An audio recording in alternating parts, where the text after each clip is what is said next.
everyone, this is Lisa Something Beautiful Handcrafts, and I wanted to take you step by step through making Addy's winter coat from the Pleasant Company patterns. But here's what happened. This is what usually happens when I make videos. I started with an introduction, I kind of lay things out, and then I decide that I'm going to work through the pattern. Usually while I'm working, I'm playing some type of documentary on YouTube, which of course, obviously I can't do if I'm going to video. So I pause. I, do whatever the workers require. I'm watching the video, the documentary or what have you.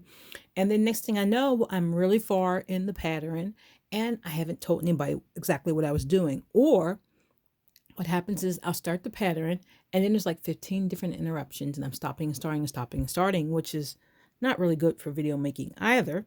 So then the next time I jump back on, I'm already halfway done. So I never actually do a complete project. So I started out yesterday and I was going to do one of those like vlog things where you walk through Joann Fabrics, show you the fabric and all that kind of stuff. And then my mom decided she was going to go with me instead. Then my brother called from Africa. And so she spent the time inside the store talking to him. And it made it a little complicated to video. Instead, I took some footage, which you're looking at now, and I kind of walked through. I was looking for a fabric for Addy's winter coat because that's where I'm at right now. And I had done a mock-up and there were some ladies who said they were interested in it. And I don't know if they're really going to purchase one or not, but since I did need to get some fabric for the next action coat, I decided to go ahead and give it a whirl.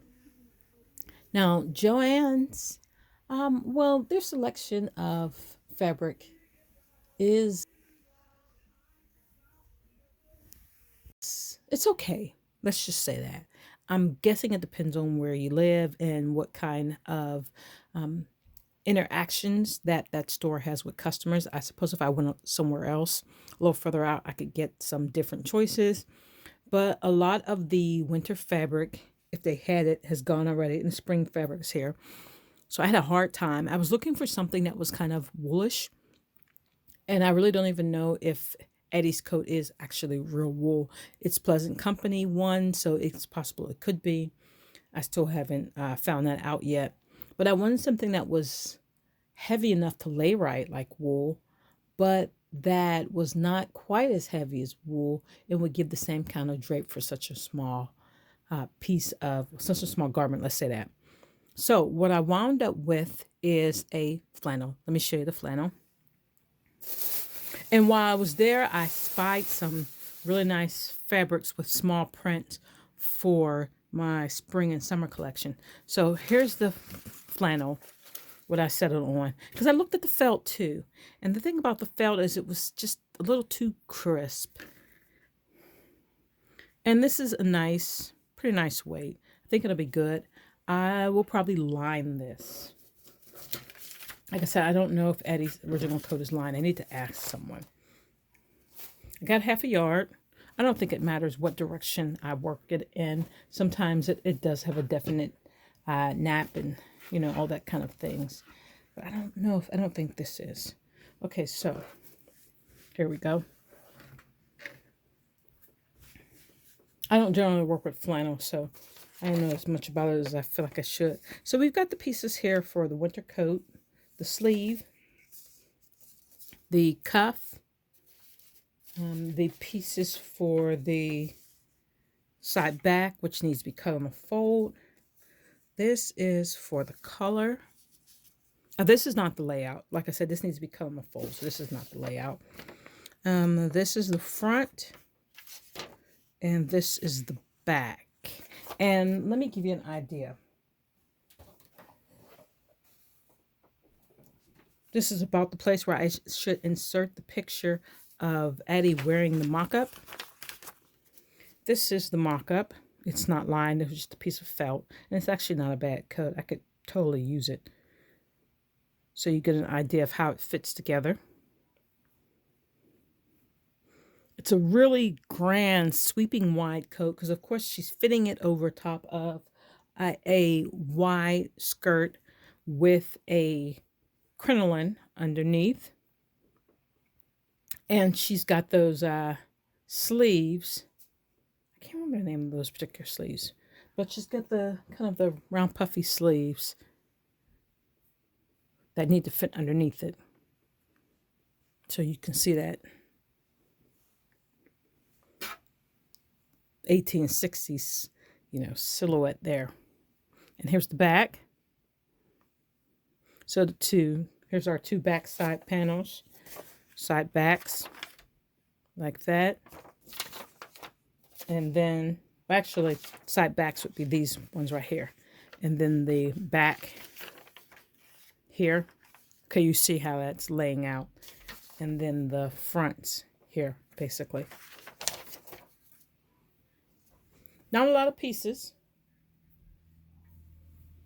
And there's actually not a lot of confusing construction with this piece. So I'm going to go ahead and lay out the pieces for you. I promise I'm going to get it all on the camera.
Okay, so I'm sorry you had to watch me struggle to cut with that dull blade. Honestly, I should have just stopped, got a new blade, but it didn't seem so bad at first. And I was like, and then I was like, oh, never mind. And I was like, So anyway, that's what happened there. I also have a chalk line like every good person who sews does. Where is that? Well, it would have been more efficient for me to trace the outline, then cut it with a pair of scissors. Hopefully being able to find my cloth scissors, because you can always obviously tell these are not the right ones. Oh, here we go. See, we got fabric scissors, we have paper scissors. I could have done it that way too. So I'm just doing whatever. That's how it works. Now the last piece is Addy's winter coat collar. And if you couldn't tell from the cutting, this is pretty thick fleece. You're supposed to cut 2 of the collar, which makes me think that the whatever fabric her coat is made of is wool. It's kind of thin. It's thinner than this. Because if I try to cut this with 2 of these for the collar, that's going to be really thick. So I'm only going to cut 1. But I'm thinking the reason why it said cut 2 was so that you could fold. Yeah, now that I think about that, that's right. You fold for the hem, so it's inside. But this is going to be really thick. So I'm going to go and cut 2 anyway. And what I think I'm going to do is, we'll see how it goes. If I don't like it, I'll use a lining for the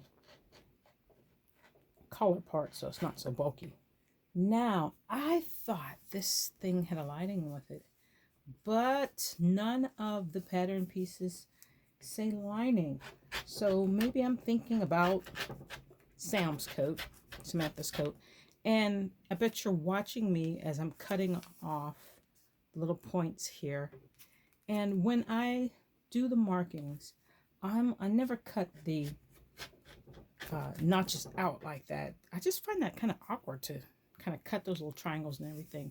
What I generally do is I notch the pattern from the inside, and then when I lay the pattern down, I transfer the dots and the notches onto the fabric. For me, I just find it's better that way. I can't tell you if that's like a terrible thing to do, but that's why I like to do it. Same with these dots over here.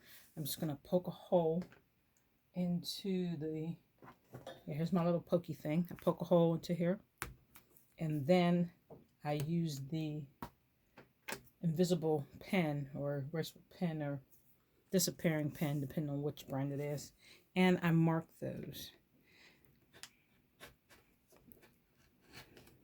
Okay, so basically there we go, and now it's time to piece this guy together. And essentially, once I've done that, for the most part, a lot of these patterns, that's all they are. It's just piecing, like a puzzle, like I'm quilting. I'm just putting these pieces together.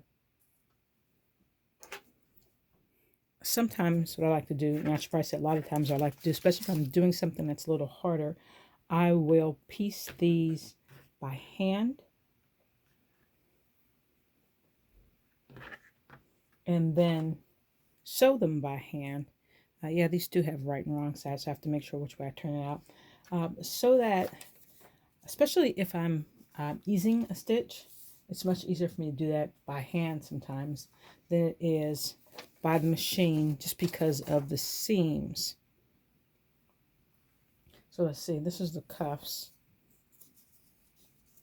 So I'll probably match these cuffs on first, do a running stitch, put them all together. Make sure the sides are, yeah, that's good.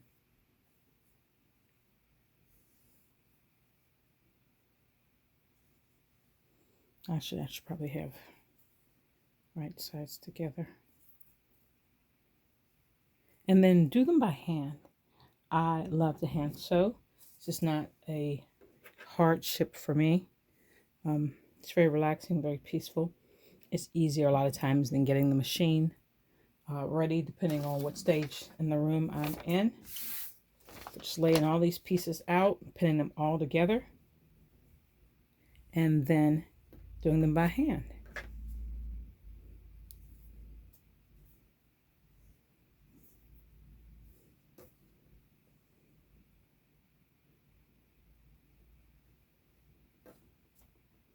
And then put that over there. That would fold out, and then this would be its matching counterpart like this. Pin that together, and then pin that together. And then once I've got them stitched the way I like them by hand, take them over to the machine and finish them off cleanly. I did say that I was going to try to go through this step by step. You know, I don't even know why I say those things. Because basically, I know I don't have like clear time to just sit and do things on one step. So I'm going to do all these different steps. I'm going to forget, and it's going to be late at night. I'm going to be hand sewing. So that's what happened. I sat down late at night and did some hand sewing.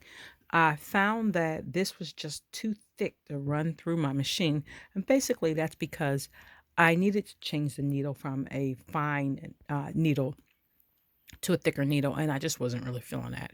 So it wasn't working really well. And I just decided to go ahead and hand stitch it. I mean, all it needs is some big running stitches down there and we're all good. Of course, when it comes to lining, you don't want those big running stitches. So I did have to do the lining on the machine. And so here's what the lining looks like here. And really, this thing is so thick because it's the fleece. Look at that. It didn't really need a lining. I just did not want to be able to see these fleece lines here because they were so thick. It's really hard to tack them down. Though, honestly, they're pretty clean edges. So I guess it really wouldn't have made a difference. So we got that on here and it looks pretty good. And I just need to do the armhole. So what I'm going to do about the armholes is basically, I could fold and stitch. I always find out a little fiddly. So I'm just going to fold them inside out, pull them through, and then stitch them into the arm side there. So it'll be pretty clean. Let me go ahead and put this on Addy so you can see what it looks like.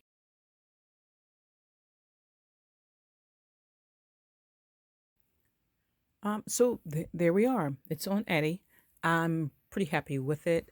I definitely would like to eventually find a piece of wool that I can use for it. Just couldn't find anything at the thrift store. It'll have to be next season or what have you, in order to find something a little different to make it up. I'm gonna make a heavy, I don't want to say a canvas, or then maybe I do want to say canvas, but I'm gonna make a heavy one for Mary Grace because she's right about that time frame, and I'm thinking I could probably shorten it just a bit and even use it a little further down the timeline. So I'm going to check that out and see how that goes. But since it is like March, you're not going to see this again till next winter if I'm still making American Girl doll videos then. So I finish it just in time for it to go in storage, but that's pretty cool. Okay, thanks for watching, everyone. Have a great day.